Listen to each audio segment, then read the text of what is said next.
All right, today we're with Gary Asher. He's a drummer's drummer, as most people know him. And Gary, we're here in your living room. Show us some of your trophies. Well, welcome to drumschool.com. We just celebrated our 30th anniversary of teaching, collecting, playing, restoring, buying and selling and trading all over the world. And we currently have 67 brands of drums.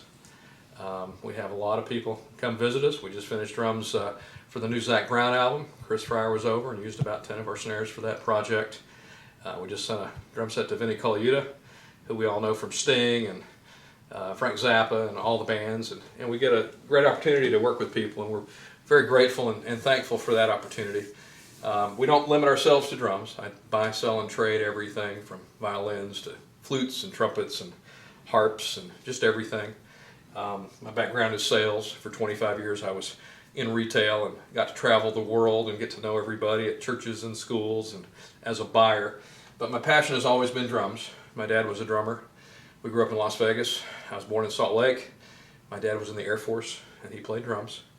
And when I moved out here to Alabama, I got involved in the Homewood band, and that got me very excited. And at age 14 I was able to play in the Macy's Thanksgiving Day Parade. And from that moment on, I was pretty fired up. I was practicing 8 hours a day, and I was playing in bands. And my first band that I played in was with Bob Kane, the Kane Break. And my brother-in-law, then soon-to-be brother-in-law, Larry Russo, I started playing with him in 1982. And his sister Faye, the real drummer in the family, has been letting me hang out with her for 28 years this July. So anyway, welcome. Thanks for coming over. I've got a few nuggets I wanted to share with you. We've got some drums from Zorro, Lenny Kravitz's drummer. He recorded the Mama Said album, and many of the projects that he did, the first 3 albums were recorded on this Ludwig set. And he's become a real dear friend, and we've worked on several books. He's got a new book out, which I may mention if you don't mind, called The Big Gig. It's a great read, and we're getting ready to travel all over the country in May. Been working on it for a year, actually, in the planning stages of clinics and tours, but he's been working on this book for about 10 years. And we're going to have him here in Alabama. Looks like in October, so we'll keep you posted on that. Great clinician, beautiful man, very, very insightful. We have drums here from the band Heatwave. That's Ernest Berger from London. We've got those drums. We've got some 1920s Black Beauties.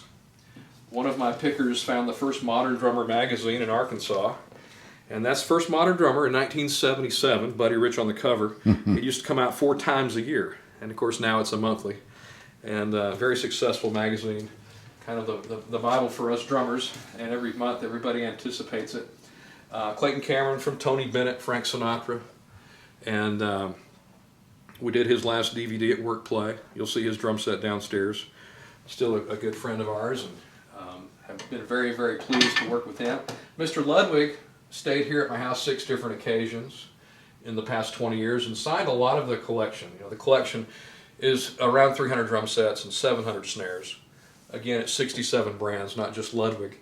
But Ludwig, I would say, I have a real affinity for. And the company, of course, just turning 100 years old, they started a lot of the innovations that we all realize and use with all the different brands. The first pedal timpani. They developed the brushes from a patent that was a fly swatter. A lot of little things like that. So Mr. Ludwig, on one of his visits back in '96, was signing this book from 1934. And it says, in May of 1935, I was the National Rudiment Drum Champion.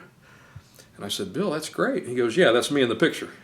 So that's him right there. And this is a book, the Sanford Moeller book. Many drummers know this book. All the symphony players in the world have used this book, and I teach out of it as well. But what a great gift they have bestowed upon us. You know, the Ludwigs just gave everything to develop this instrument. So I still get to hang out with Bill the Third, B3 as they call him, and that's Bill, and we go around and do some history of percussion. We'll be in Chicago in May. We're together every year up in Chicago. And of course that's where those drums were originally made. Steinway now owns Ludwig. They're manufactured in North Carolina now. But at the time, Chicago was king. And Slingerland also was right down the street. Camco was in Oaklawn, so a lot of industry right there. Leedy was in Indianapolis, which was not too far away. We've got some drums here from Spike, George Neely, James Brown's drummer. We've got a snare from the Temptations, Mike Panapinto. We've got a snare from Van Halen, Cheap Trick. We've got some bongos from Santana. We've got our friend Ben Caesar from a band called Brad Paisley. You might have heard of them. And we've got the drum set downstairs that has been on a few of the tours, a few of the concerts, and the drum set that we used in the Water video. It was actually underwater. Here we are with Mickey Hart. This is up in Indianapolis for an event. And drums here from Neil Peart with Rush, Steve Missamore with Dierks Bentley, and again Zorro with Lenny Kravitz. This is the last tour set that he used, and this is the snare that he gave us, which is really special. So this is just kind of some high points and some highlights. There we are with Thomas Prigden of Mars Volta, Mr. Sabian himself, Robert Zildjian up in Canada. I'll be up there next month at the factory doing a purchase, and then at Zildjian with Craigie Zildjian. So looking forward to that. And we just finished last night. I was working about 13 hours this past week on a drum, Slingerland 1963, built on a Thursday, February 63. It's got a stamp. And this drum was by the legendary drummer Dale Serrano. And his son, Dale Jr., is now playing around town with Larry and the Loafers, among other bands. And so I've restored this drum for him, and he's going to hopefully play it for another 50 years and then give it to his kids, and hopefully they'll give it to their kids. So it's a beautiful Slingerland drum, 6-ply maple with reinforcement rings, and white marine pearl, the iconic drum finish that Buddy Rich and Gene Krupa and all the greats have played through the ages. But that's a 3-piece kit, so that's kind of one of the fun things that we get to do. Do all kinds of restoration, fire damage, water damage, and we'll shamelessly plug this 550-page featherweight book called Sticks and Skins. It's a recommended read. It's a really great book. A lot of inspiring stories in there, and I was invited to partake. So on page 64, you'll find somebody you know. But anyway, it's a great book, so I wanted to mention that. Let's get to the tour. Let's look at some stuff. You know, this is just a tip of the iceberg. All right. Where on? I'm in the middle of another great restoration. This is a 1971, according to the sticker from the factory, Ludwig 3-ply natural interior. The finish is called Blue Diamond. I'm sorry, it's Blue Oyster Pearl. And this is going to a friend of ours, Alex, who plays in a lot of bands around town, throughout the state, teaches at Birmingham Southern and at Homewood. So this is just a beautiful piece. We've got about 4 of these sets, and he was over last week and he's picking this out. So this one's going to be all over the world and on Bonnaroo tour and all over. So watch out for this set. But this is probably 15 hours of restoration, going through, taking everything off. You know, you have to be somewhat careful. I re-glued a seam. I added some new parts, obviously new heads, but you know, these shells are what Ludwig now sells as their Legacy series. A drum set like this new is about $8,000. So a set like this runs about $995, quite a value. And we did just send one to Vinnie Colaiuta from Sting and Frank Zappa and Gino Vanelli, the infamous Vinnie Colaiuta, who's now playing Ludwig drums as of last week. He left Gretsch. It's a very big deal. But I had sold him one of these last year for his home studio, and you know, somebody of that ilk, that kind of gives you a sense of what these instruments are all about. But this is a really beautiful piece of wood, 3-ply natural interior with the reinforcement rings. Over here we've got a 1975 set. This is Vistalite. I've got about 60 sets of Vistalite. One of my bands, Gary Asher and Friends, will be at the Zamora Temple this weekend for an annual car show that we do. I will take this drum set, and this is kind of a neat piece. It's made of a DuPont material, plastic basically, for lack of a better term, but being that it's acrylic, very brittle. And there are 8 different colors. There are 6 different patterns. So given that, there's a little over 100 options, 100 possibilities. I have about 63 of them. We have a few that have lights in them. We've done some videos, we've done commercials, we've done movies with them. And they're actually coming back. Ludwig is making them again, but in the solid color, like you used to see John Bonham would play the amber. Well, they make the amber set. They make clear and blue and yellow and green. So it's all come right back full circle 35 years later. Around 1,000 a drum is what they run new. Monkeys, and you'll see David Cassidy and Saturday Night Live and Conan and Letterman and Carson and everything. I'll turn some lights on. I'll be right back. Okay. You can pan down. Okay. So this is 37 years of collecting. We've got several offerings. Bobby Rondinelli from Black Sabbath, Dennis Chambers from Santana, and many other bands. This is the picture that started it all. This is my dad, 1951 in the Air Force, Washington, D.C., sitting in with a band called Willie Rustum and his Cats. And this was a neat picture for me. As a child, I always saw this on the wall at my home and thought that just looked so neat. And, you know, one day, hopefully, I can play an instrument. So, again, we moved here from Las Vegas. Ironically, out there in the world's capital of entertainment, never played an instrument. I moved to Homewood, Alabama. I get in the band, and it becomes life-changing. And I later ran down this gentleman. I found out that he had passed away. But the drummer named Max Daffner, the name appeared on the head, he actually lived in Las Vegas, of all things. Very ironic because, again, this is in D.C. in 51.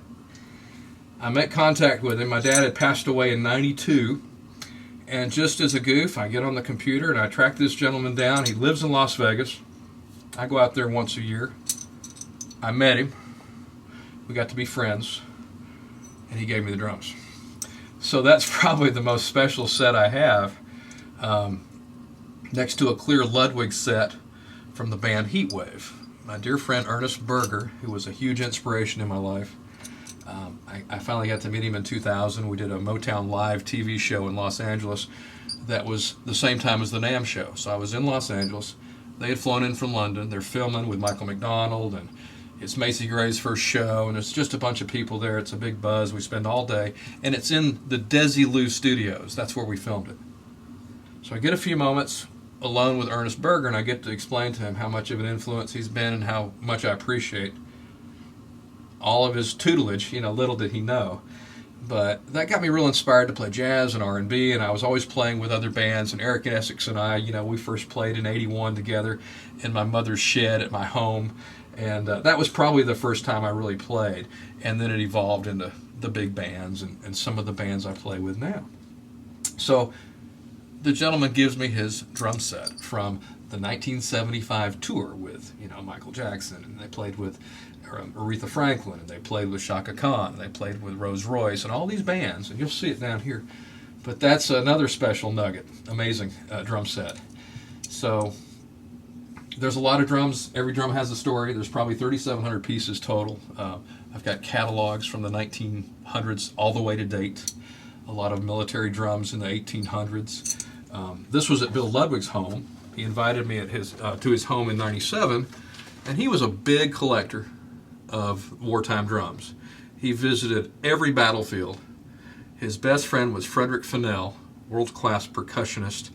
They traveled and they would go to Gettysburg and they'd strap on their marching drum and they'd play at the battlefields and they'd have a frosty cold beverage, and it was just the coolest thing ever.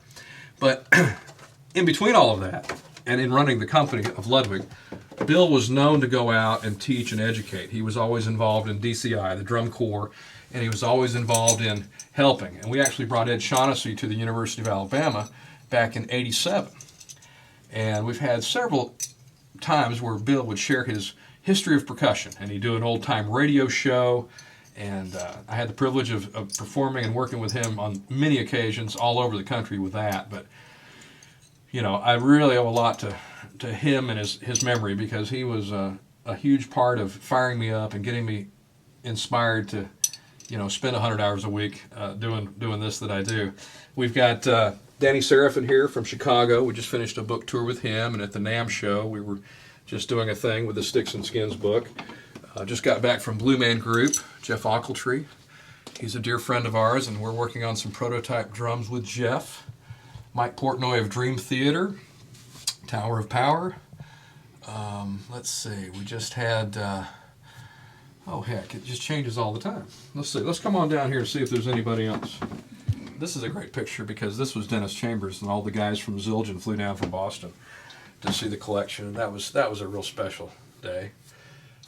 We've had about 30 different articles and interviews, and we're published, throughout the world. I'm just getting some drums prepared right now to send to Shinichi, the owner of Canopus Drums. He's a fellow collector, and he's getting one of my Black Beauties. So regretfully, I'm selling it, but I'm getting ready to do a New York tour for 3 weeks on a buying mission. And I'm going up to Zildjian and Sabian and Vic Firth and Evans and over to Ludwig, and so anyway, that will help with that. But it's just a labor of love. I'm always doing something in either the making a video or a movie or a commercial or a restoration or teaching or playing or buying and selling and trading. So it's just it's been a lot of fun. It's a great journey. I hope to do it for the next 50 years. And there's a great picture of Branford. That was up at the Vanguard. Our friend Sean Pelton invited us to come up there to Saturday Night Live and to hang out with him for the week. So got a chance to learn some drumming from him. And there's our buddy Matt Kimbrel, our dear friend who's departed, and we've got a few of his wonderful pieces in the collection. He was a neighbor, and what a great drummer he was. And on down here we've got our friend Ed Shaughnessy, and of course this was another visit from Mr. Ludwig and Alan White from Yes, Bunny Carlos of Cheap Trick, some of our students at Homewood and Mountain Brook and Oak Mountain and Vestavia, Helena, all the different schools. Let's see here. And we were in Liverpool a couple of years ago. This was the first picture of the Beatles in '62 with Pete Best as the drummer. That was kind of a fun thing. We've got our man Stanton Moore up here, Mr. Dale Serrano, Nigel Olson, John Robinson. And this is a great picture. We got this wonderful picture thanks to Steve Lowry. And this is an original. And this was drawn back in 1984. Steve was at the Bottom Line in New York City. And you see the picture up here in Montreux, Switzerland, a few weeks later. And there's the original picture. And Buddy's signing that picture. And there's the original. So Steve was gracious enough to give me that. He's a dear friend and wonderful artist. Here's his Neville Brothers at Tina's picture. He sold thousands of those, and we've all seen his artwork from the New York Yankees and on ESPN and all over the world. But Steve Lowry from Birmingham, great musician, a great lover of music and drums, and that's him with Mr. Ludwig and myself at in the old days. And then in here we have a couple of drums from different. All right, we're rolling. So here's some other drums that you've recognized from different movies. This is from the Tom Hanks movie, That Thing You Do, and I helped in that project. We built 3 drum sets for the movie. Tom is a drummer. He kept the main set, and this is a set that we got back. Drums from the movie Drumline. I take a lot of those to different schools and universities throughout the country, and we do lecturing, and we get everybody to play them, and we get to take a picture next to Nick Cannon. We've got the big movie poster, and we just have a big day of drumline and drumming and rudimentary approach to drumming. This is a big 26-inch bass drum from the Dierks Bentley Band. Our friend Steve Missamore provided that to us. A custom DW set. We just picked that up from Cleveland. This was from Charlie Adams, the last Yanni tour 3 weeks ago. Just got back from China, Budapest, all over Europe, all over the world. Drums from the 1930s. So for movies and any needs, we have drums from the 20s all the way to date. This is a beautiful example of a 1938 Radio King, calfskin heads, nickel hardware, everything perfect, down to the handwritten sheet music with the dates 1938. And this actually came from Northport, Alabama. This was a local find. One of my pickers calls and he said, "Gary, we've got drums. There's some thumbtacks on the bottom." And I just didn't know what he was talking about, but I immediately dropped the phone and drove. And so there they are. So that was, one way that it happens. I've got about 30 or 40 pickers all over the country, and a couple internationally that will call me for things. This is a Trixon set from 1958, Bill Haley and the Comets set. And that's the actual calfskin head on the front. The design was so you could have double bass, 2 feet. That's what that's all about. So that one's been in several projects and programs, and you've seen Herbie Hancock's video with that, and John Mayer. This was the only drum that survived the Nashville flood. There were 16 bands that were affected and lost everything. And our friend Ben Caesar from Brad Paisley gave me this drum. This is a Legacy Ludwig, an Arctic White. And it was on a top shelf about 13 feet above, which barely made it above the water line over there by the stadium when they had the big flood in Nashville. But so this is a prized piece. And we're working with Ludwig now. I've got the tom on the way and the floor tom I just bought. So that's going to be a great set that we can use and record and rent. And we're renting a set to the Cult. I just got a rider for the big crawfish boil. So we're always doing events at Alice Stevens or different events, one-nighter events. You're going to see Queen Latifah's set next door. And this was the clear set we talked about earlier that was in the Brad Paisley video, Water. And that's the clear acrylic, one of 8 different colors. And it survived the water all day. So it did pretty good. And they sound great. All right, let's go next door. We have about 300 cymbals of all kinds for all needs. Orchestral, drum set of all styles, a lot of jazz stuff. Sizzle cymbals, we just had a big rental. Of course, last week I have a lot of chimes and vibes and timpani and things that are out because of the holiday of Easter. But I always have a little bit of everything, and if I don't, I can get it. So that's the good news. Let's see if there's anything else. Now this is the main room. Are we on? Yeah. This is the main room where I teach. We've got 60 drum sets in here. This is the last Dierks Bentley tour kit from last year's tour and the 3 albums previous. And then we've got drums from, again, Zorro from Lenny Kravitz. That was a set we used at Belmont. That's an 18-inch bass drum. Drums from Cheap Trick, Tony Bennett, Queen Latifah, Counting Crows, Cher, Pink, Michael Jackson, Weird Al Yankovic, and again, Ben Caesar with Brad Paisley. And so you've got several brands represented. This is a Terry Bozzio color on a Motley Crue Tommy Lee outfit. This is the 28 by 20, huge bass drum. And then for the jazz, we have 18-inch bass drums. This is a really rare piece. This kit is actually, when Martin Guitars owned Five's drums. So that little blue set in the corner is one of the rarest pieces. It's an 18, 12, 14. And then this is one of my favorite pictures. Again, I started my career right out of high school in 1981, thanks to Nuncio Liberti. And he hired me to clean out the warehouse and sweep and help out and move boxes. And then we realized I could sell a little bit. And I sold about $17 million worth of merchandise, all instruments, not just drums, over my short 25-year career. So this was the first visit that we earned through our sales of Mr. Ludwig, April 27th, 1984. And it was such a big deal. It was a triple bass drum set that was $7,500. They sold 3 of them. I ordered the entire catalog. So Mr. Ludwig flies down. We have a huge day. Of course, we sell everything in about a month. And it was a big deal. So everybody got to meet Mr. Ludwig. And I was driving around at the time, going door-to-door teaching with my VHS camera in my 71 GTO, which we still play with and still drive. And that's how I was teaching at night before I'd go play and then work 60 hours a week in retail. Well, I had this thing full of Ludwig drums. And this particular day, I asked Bill to sign 27 drums, which he graciously did. And that was kind of the start. So after that, I was pretty fired up. You know, I'm living at home with my mother. I meet this wonderful girl named Faye. I find out I'm going to get married. I go to the Golden Gate Bridge and we get engaged.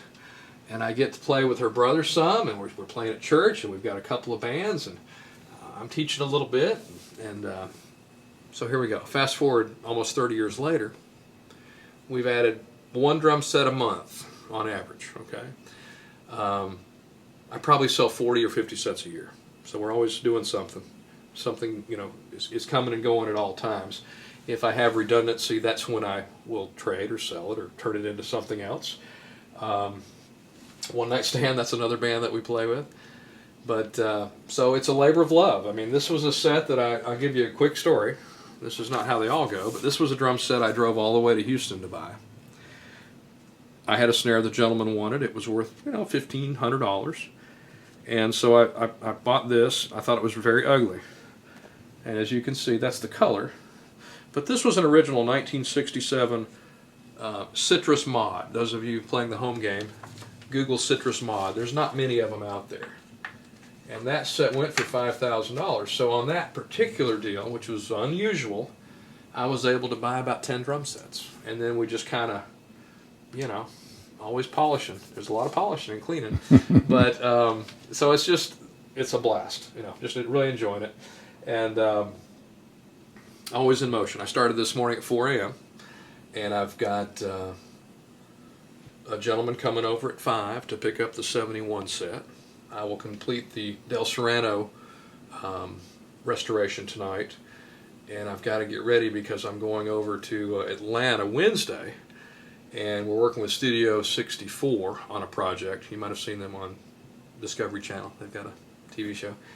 And then we're off to New York for 3 weeks. So, you know, it's just always something going on, but anytime I can help, I get 100 calls a day, so I'm always anxious to answer questions, verify values. I do that for Ludwig. I do that for a lot of manufacturers.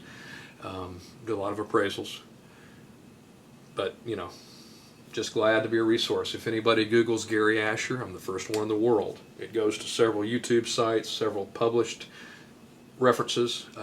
1-800-810-DRUM. There it is up there. I mean, that tells the story. Lessons, sales, repairs, rentals, cartridge. And that's, you know, 30 years. So I've had that number since the beginning, and glad to help in any way we possibly can. And let's continue the tour. I will give you a quick back there, but I want you to get these pedals. Okay. Like this. We'll bring it on in. Okay. So this is the first pedal that started the Ludwig Drum Company from 1909. And this is a pedal that Bill gave me. And this has the cork beater. And this is the entire 100-year history of the Ludwig Drum Company. And what really put them on the map and then has since given us all joy. Buddy Rich's drum pedal is shown in this particular set of photos. This was a visit to Bill's house, and he gives me the 4-hour slideshow. It was an unbelievable day. His entire collection, a lot of, again, the wartime drums and functional cannons, because he's a big buff of all things war and military. But this was kind of the high point. You know, the picture of his dad that started the company with his uncle, who died at an early age, and their pedal collections from the 1800s, and that entire evolution to what we know today is the Speed King, which has sold 1 million units. This is the original Ghost pedal. This is the patented one. There I am at the PAS Museum. It was been on loan for a while, but that is the one that John Bonham played with Led Zeppelin, and of course it became very, very, very popular after that. We'll take just a quick look over this way, right up here this angle. So we have about 700 snares, and for every other snare there will be a complete drum set. Okay, so that's how we get to the 67 brands. And I just had a guy send me 3 flutes, so I'm getting ready to have those worked on, and I'll sell those to schools, and we'll turn those into drums. And so that's how it's done. Again, timpani, a lot of odds and ends. Kiss Road cases from 1997. Just a lot of snares everywhere. Drums from Tony Bennett. Again, we mentioned Fleetwood Mac, Tom Petty, Sting, Ted Nugent, Santana, AC/DC. Any questions? You know the story behind the drums you got the poster of the Beatle on? I was working on a project with Ludwig. That was a little bit rare because he stopped doing autographs, as you know. Mm-hmm. He had a big press release in '07. There'll be no more autographs.